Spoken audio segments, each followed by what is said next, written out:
Yan ang ayungin na Parang nakalalaki. bulit na sabi.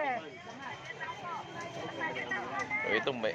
Magkano sa ganito, te? 1 po, 150. 150, 600. Eh, yun, 1 to. Nandiyan, Oo. nakasend na sa inyo. Sa amin po sa Rizal marami yan, kaya lang maliliit.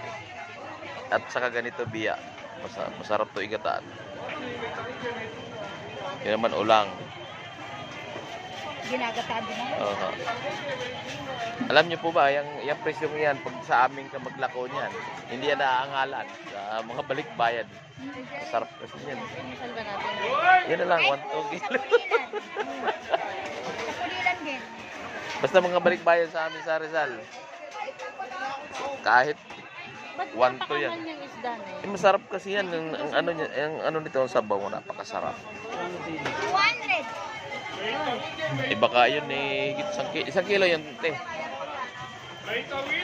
Wow, ganda. Ayungin. 1,200 lang isang kilo. Mga buhay kanina.